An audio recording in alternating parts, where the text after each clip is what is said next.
The love of woman and womanliness is a masculine characteristic, and the love of man and manliness a feminine characteristic. And there is a susceptibility to the southern countries and races that is a Nordic quality.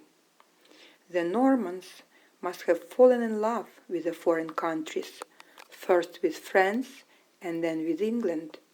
Those old milords who figure in the history and fiction of the 18th century as constantly traveling in Italy, Greece, and Spain had not a single southern trait in their nature, but were drawn and held by the fascination of things wholly different from themselves.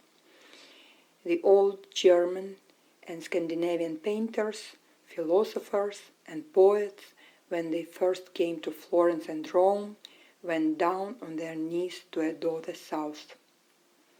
A queer illogical patience towards an alien world came out in these impatient people, as it is almost impossible for a woman to irritate a real man, and as to the women, a man is never quite contemptible, never altogether rejectable, as long as he remains a man. So were the hasty, red-haired northern people infinitely long-suffering with the tropical countries and races. They would stand no nonsense from their own country or their own relations, but they took the drought of the African highlands and a case of sunstroke, the rinderpest on their cattle, and the incompetency of their native servants with humility and resignation. Their sense of individuality itself was lost in the sense of the possibilities that lie in interaction between those who can be made one by reason of their incongruity.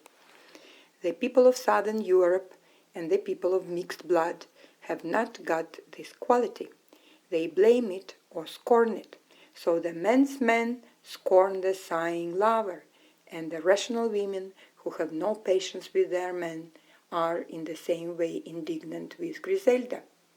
As for me, from my first weeks in Africa, I had felt a great affection for the natives. It was a strong feeling that embraced all ages and both sexes. The discovery of the dark races was to me a magnificent enlargement of all my world. If a person with an inborn sympathy for animals had grown up in a milieu where there were no animals and had come into contact with animals late in life, or if a person with an instinctive taste for woods and forest had then entered a forest for the first time at the age of 20, or if someone with an ear for music had happened to hear music for the first time when he was already grown up, their cases might have been similar to mine.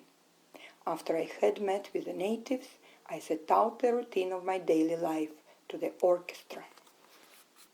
My father was an officer in the Danish and French army, and as a very young lieutenant at Duppel, he wrote home, "Back in Duppel, I was officer to a long column. It was hard work, but it was splendid. The love of war is a passion like another.